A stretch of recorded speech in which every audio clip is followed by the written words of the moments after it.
Hi again everyone. Just before I start, I just wanted to say a big thank you to everyone. Because of all the likes, comments and subscribers, my channel has finally been monetized. So, pretty exciting. That means that I will very slowly and hopefully, eventually, do this YouTube thing full time. Which would obviously free up my time to make stories pretty much every day. Which would be great, because then you'd have a new video every day to listen to. But we're a long way away from that, so fingers crossed we'll get there eventually. I'm sure we will with all of your support. Anyway, this is part 3. Enjoy. Six follows the rest of Blue Team into the Prowler that had been left parked outside of the mine. The team settles in. Kelly sets her shotgun aside. Fred sits down on one of the seats against the wall of the ship. The Master Chief makes his way to the pilot's seat. Six follows the Chief, walking past the rest of Blue Team and sitting in the seat next to him. The Master Chief begins the ignition sequence in an almost rhythmic fashion, as if he had done it many times before. Six pulls up the navigational console in front of him and begins searching down the known planets in the Prowler's database. He scrolls through a list, looking for the destination. A few stand out as he scrolls. Arcadia, Draco 3, Earth, Harvest, Onyx, Breach. Six stops for a second and looks at the planet's description. The planet Reach was glassed by an overwhelming Covenant force in 2552. The conflict between the UNSC forces and the Covenant lasted months. Eventually, the UNSC forces were pushed back and forced to retreat. He looks at the picture of the planet in front of him, a completely different colour since he last saw the planet. Covered in red and orange veins across its body, with no signs of the once luscious green plant life. As the Prowler slowly gains altitude, the Master Chief looks over to Six and realises what he's looking at. Six, in a non-ending stare, is broken away from the image of the planet, as the Master Chief reaches over and scrolls down the list to the destination, Sanghelios.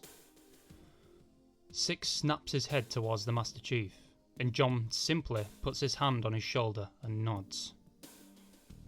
Six, in a reply of recognition, slightly nods his head back in pain, understanding that he isn't the only Spartan that lost brothers and sisters on the planet.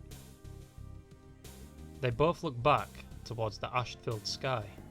The Master Chief pulls a lever forward and the Prowler quickly gains speed and breaks the atmosphere. As the Prowler hits 0G, Six stands up and makes his way to the passenger bay with the rest of Blue Team. Six puts his weapon into a storage cabinet and sits down on one of the seats. The rest of Blue Team seems to be either giving their suits a diagnostic check or checking ammo.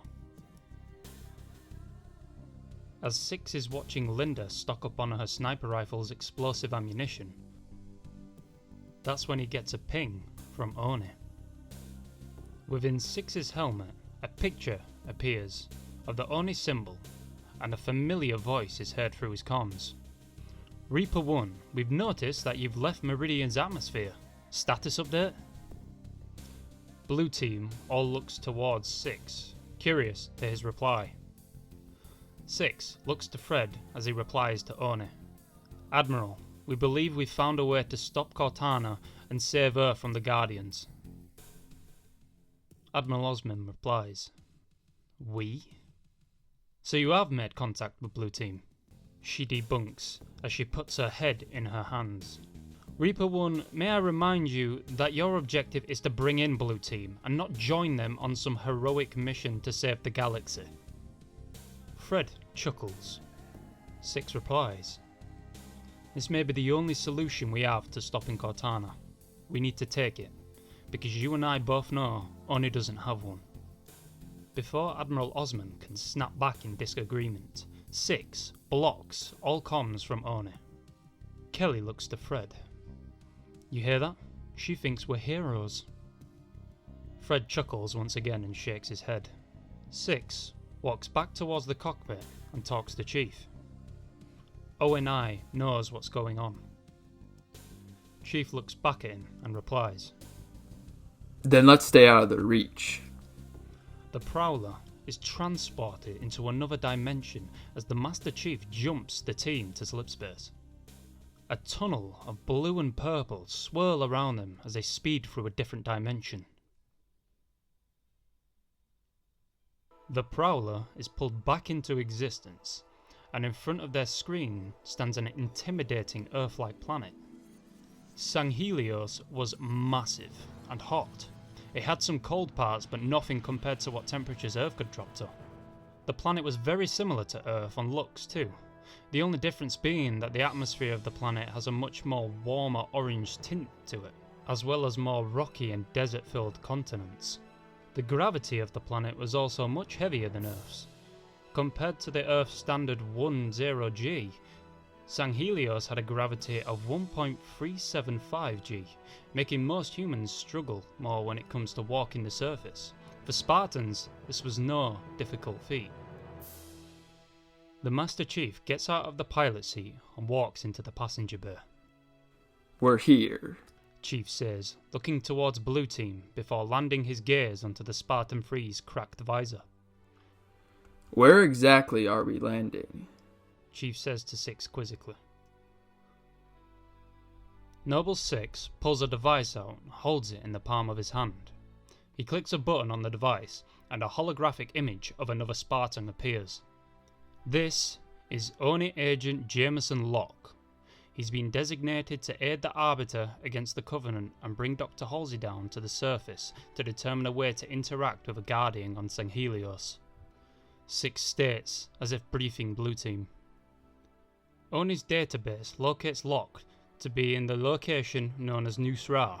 It's an ancient religious site on the west coast of one of Sanghelios' continents.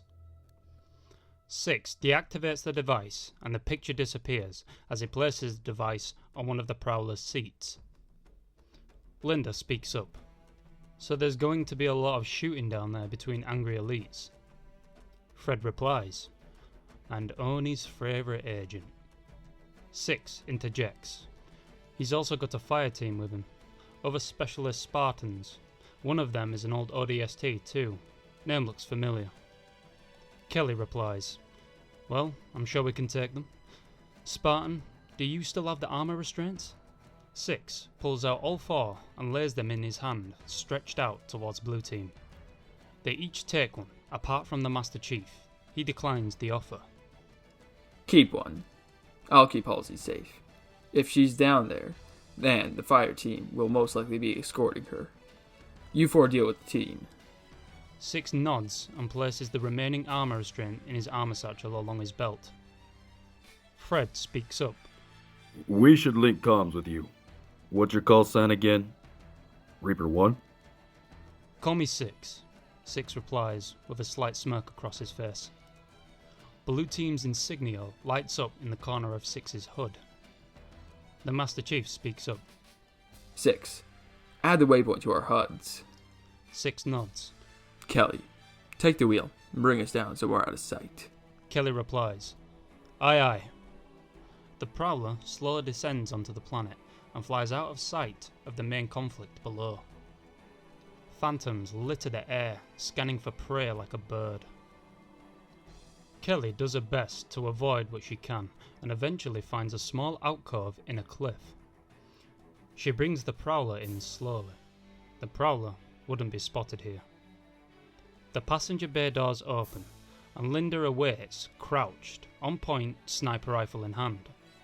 She scans the alcove for movement, seeing nothing but native mouse-like creatures scatter away. Linda states, clear. Blue Team deploys out with a new addition to the team on the rear of their formation.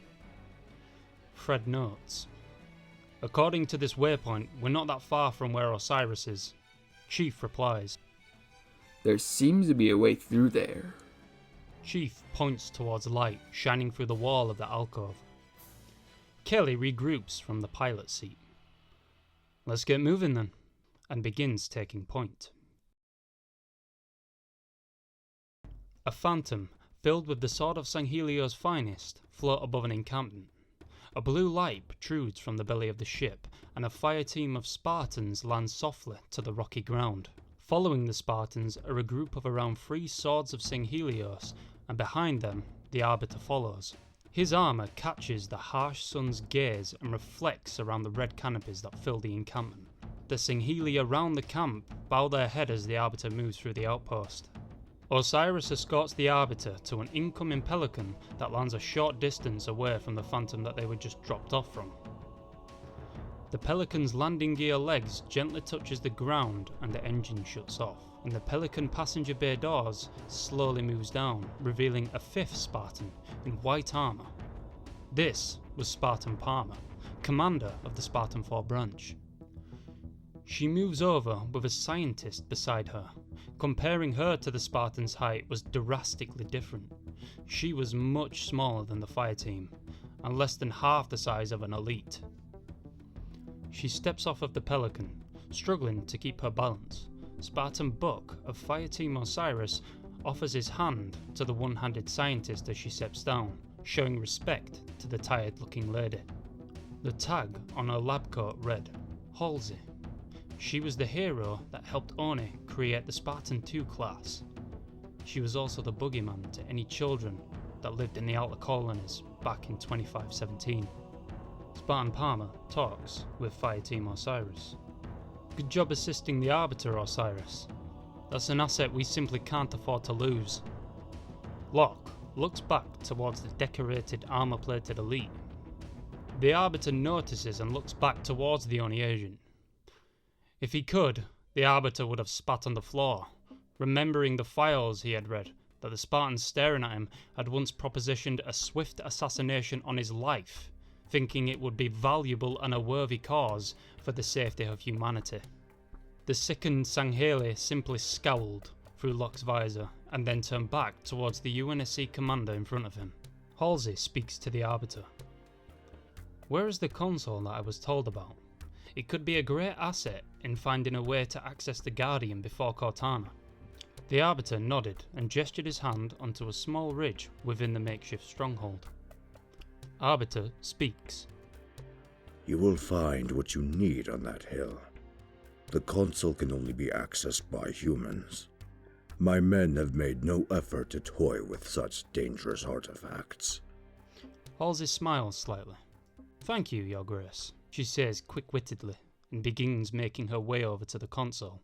Palmer gestures Osiris' team to follow the scientist and assist her in making her way up the small mound. The Arbiter and Palmer begins a dialogue. Thank you, Commander. My people were worried for my safety. Palmer replies, Can't fight the war by yourself, big guy, and she pats him on the shoulder. The Arbiter chuckles, nods, and then makes his way back to his main canopy to direct his troops.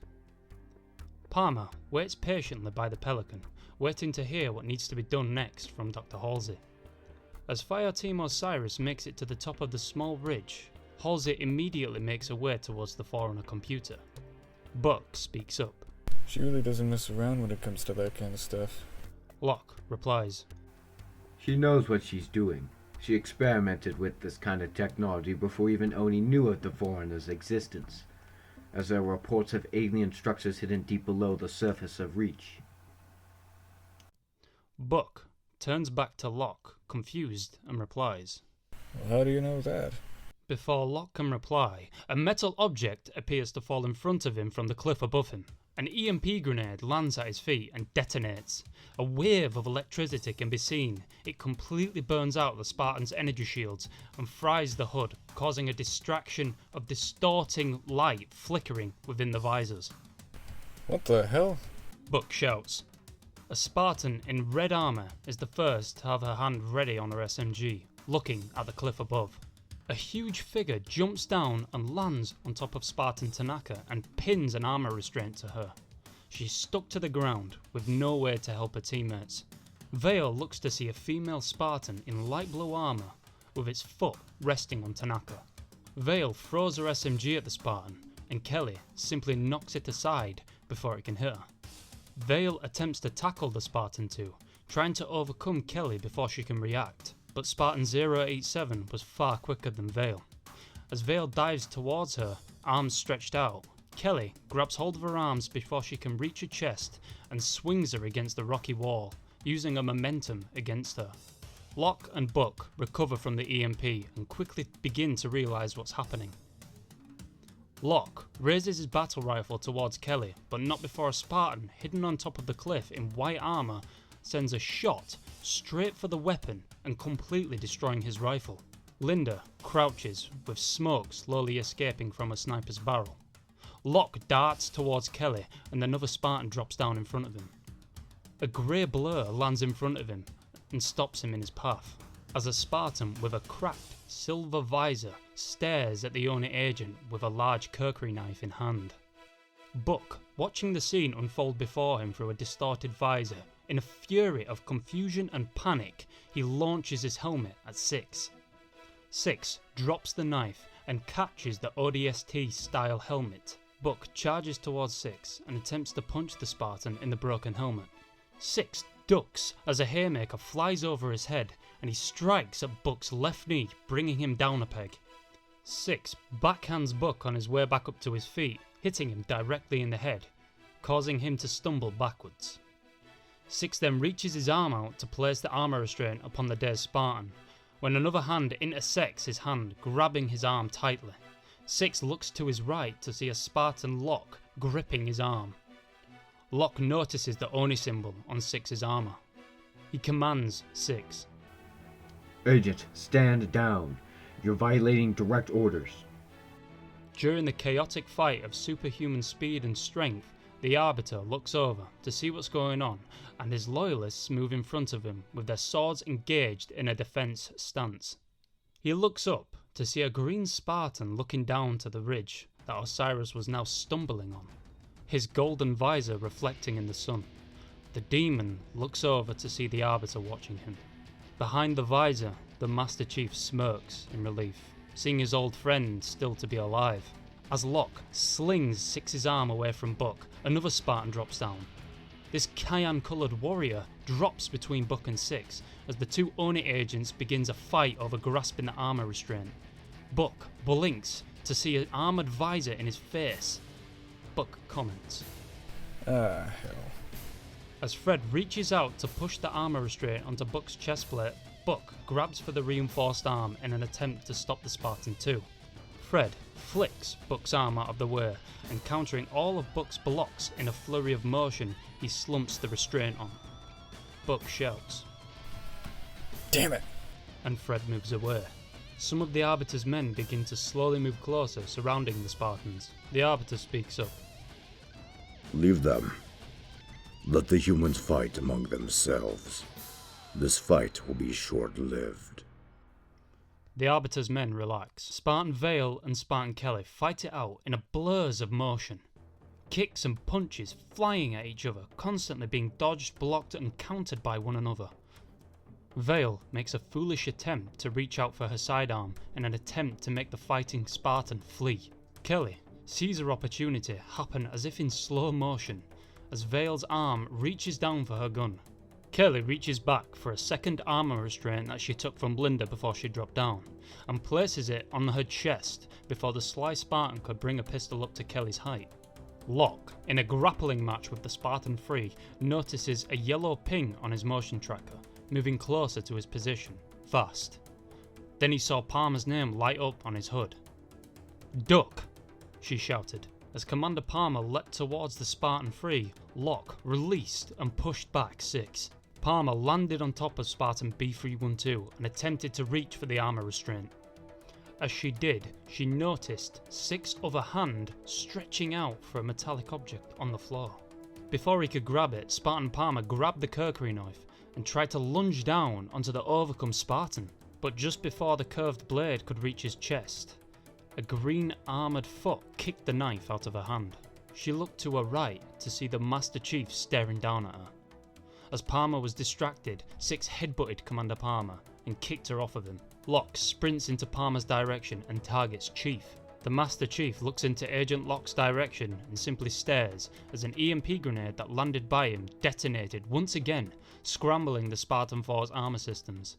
Locke tries to ignore his now dull HUD and carries on charging at his intended target. As he gets closer, the Master Chief still doesn't move and keeps watching the determined agent attempt to reach him. Fred 104 Spartan charges Locke into the rocky cliffside wall, causing Locke to momentarily stop on his tracks. As Fred begins to restrain Locke, the Oni agent pulls out a knife hidden within his armour and swings in an uncalculated manner towards Spartan 104. Fred, in retaliation, pulls out his knife and deflects the oncoming assault from Locke's blade. As Locke attempts another strike, Fred counters the Spartan with ease, flicking the knife from Locke's hand, holding his own blade against Locke's neck. Palmer looks back to see a now restrained Agent Locke. In front of her, Six stands, waiting for an anger-filled strike from the unstable commander. Linda drops down from the cliff, landing alongside Six, the sniper relaxed in her hands. She speaks up. "Stand down, Commander. We're here to do the right thing." Palmer scowls, knowing she's completely outnumbered, as the whole of Osiris is in complete stasis. Buck shouts out, Hey Palmer, I think I recognize the grey one. Spartan Palmer keeps her eyes trained on the two Spartans in front of her. A third Spartan walks past her towards Linda and Six. He does so without any caution and flips his knife around his hand and then pushes it straight back into his sheath. I'm honestly surprised at what your team can do, Commander. Fred notes, walking past the tense warrior. Kelly falls in behind the rest of Blue Team without saying a word. Palmer looks over to Halsey's position to see the Master Chief walking over to her. The Doctor, with curiosity in her eyes, stares up at the most lethal weapon she has created, her reflection bouncing off the Chief's golden visor. She simply remarks with a smile across her face, "It took you long enough." Ooh, maybe there's gonna be a part 4, guys. Who knows? Yeah. Thank you to all the voice actors that I used in this video. I haven't chosen which one yet because it is currently 4:23 PM on Friday. I've just finished recording. I need to choose who I want for which character, so I can't say the names yet, but I will leave your names or whatever you want me to tag in the titles, which I will message you about later on tonight. If you enjoyed, I guess like, comment, subscribe, whatever. I was looking at the analytics and I think it's like 98% of my viewers are not subscribed, which is Jesus. Please subscribe. That's quite a lot of people who aren't subscribed. But yeah, if you guys do that, then it's going to free up more of my time to make more videos, and hopefully eventually, like I said, I'll do this full time, and then there'll be plenty more, which will be really cool. I don't think I have anything else for you in this outro. Oh yeah, check out my Discord, Twitter, Twitch. I will be streaming on that at some point, I'm not sure when. As well as my new Facebook page that I've made, like literally yesterday. Yeah, contact me through all the social medias, you know, leave your video ideas or something, or in the comments if you're too lazy to check them out. Anyway, I think that's about it. So I guess I'll see you all there. Peace.